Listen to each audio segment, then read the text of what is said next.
26 মিনিটের একটা ভিডিও আমি অনেক কষ্টে কেটে কুটে 4 মিনিট পর্যন্ত আনতে পারছি। আই উইশ আমি এটাকে আরো ছোট করতে পারতাম। কাটাকুটি করলে হয়তো সম্ভব হইতো, কিন্তু আমার সেই ধৈর্য আর নাই। আর এর চেয়ে বেশি ফাস্ট মোশনে দিলে দেখতে একটুকু ভালো লাগবে না ভিডিওটা। এই ভিডিওটার আংশিক পার্ট আমি এর আগে শেয়ার করছিলাম। এটা হচ্ছে একটা পান্দান ফিয়াস্কো টাইপের ভিডিও। ফিয়াস্কো বলতেছি কারণ অনেক প্ল্যাটিং করার পরেও এই কেকটা আমাকে অনেক ভোগাইছে। আমি আসলে এই কেকটা নিয়ে অনেক এক্সাইটেড ছিলাম।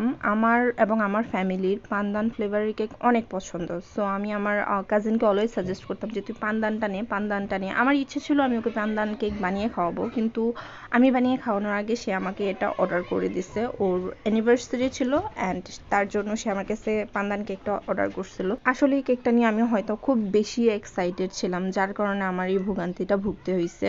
আসলে এই অর্ডারটা হচ্ছে ফেব্রুয়ারি মাসে করা। আমি অনেক কিছুই ভুলে গেছি, তবে যতটুকু আমার মনে আছে এই কেক করতে গিয়ে রাতের বেলা আমি কাজ করতেছিলাম, তখন আমার রাউন্ড টেবিলটা গেছে ভেঙে। আমার আশেপাশে 2-3 জন বেকার ছিল, তাদের কাছেও আমি ওই রাতের বেলা কোথাও রাউন্ড টেবিল পাই নাই। ব্যাপারটা আরো সিভিয়ার ছিল। আমার প্রথমে রাউন্ড টেবিলে কাজ করতে কষ্ট হচ্ছিল, পরে একদম ভেঙে গেছে। মানে I was just frustrated. Round table কিনতে গিয়ে আরেকটা নিয়ে আসছি ডালিয়া নোজল, যেটা আমার অনেকদিন ধরে কেনার ইচ্ছা ছিল।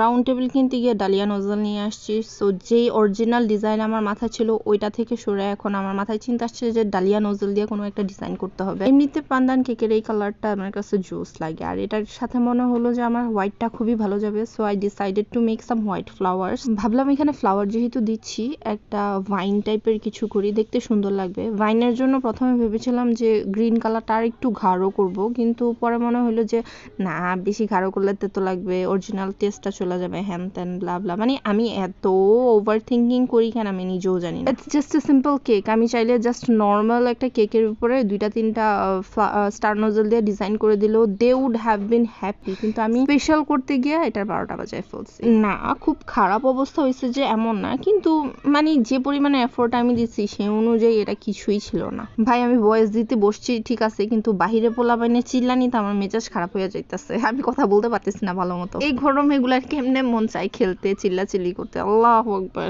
তার উপরে নাই কারেন্ট। মানে কারেন্ট থাকাকালীনও ফ্যান অফ করে ভয়েস ওভার দেওয়া আছে, কারেন্ট চলে যাওয়ার পর ভয়েস ওভার দেওয়ার ব্যাপারটা আমার কাছে খুব স্মার্ট মনে হয়েছে, কিন্তু now I am regretting, because এত বড় ভিডিওতে আমি ভয়েস ওভার ইউজুয়ালি দেই না। আমার কাছে আলসিয়ামি লাগে। আমি 1 মিনিটের উপরে ভিডিও দেখতে পারি না, মানাবো কি করে। যাই হোক, এই হচ্ছে আমার ডালিয়া ফুলগুলা, মানে যেটা ডালিয়ার মতো মোটেও ছিল না। বারবার ডালিয়া বলতেছি, কিন্তু আসলে আমার মাথায় ডালিয়া না, সাদা লোটাস বা শাপলা টাইপের একটা ফুল আমার মাথায় ছিল তখন। আর পুরো কেকের ভিতরে এই ছোট্ট ছোট্ট সাদা রোজেট গুলো হচ্ছে আমার সবচেয়ে ফেভারিট পার্ট। এগুলো এত সুন্দর লাগতেছিল, আর আমি অনেক কষ্ট করে এই রোজেট নজলটা খুঁজে নিয়ে আসছি। এটা আমি অনেকদিন খুঁজছি, পাই নাই, ফাইনালি পাইছিলাম। আর এই কেকটাতে লেখার সময় আমাকে খুব একটা কষ্ট করতে হয়নি। এই কেকের লেখাটা অনেক সুন্দর হয়েছে। সুন্দর বলা হয়তো ভুল হচ্ছে, সুন্দর না ঠিক, তবে আমি এবারে এটা নিয়ে স্পেসিং এ কোনো ঝামেলা পড়িনি, অর্থাৎ আমার ঝামেলা হয়নি লিখতে। That's it. অনেকক্ষণ ধরে বক করতেছি, আই হোপ আপনার মাথা ধরে নেই। I wish I could make this video shorter, but I can't. Video editing এ অনেক সময় যায়, আর এত কষ্ট করে শুট করা ভিডিওটা আপলোড না করে ডিলিট করে দিতেও মায়া লাগতেছিল।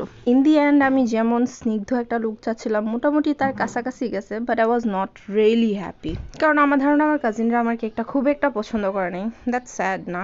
Anyways, thanks for watching and please follow for more.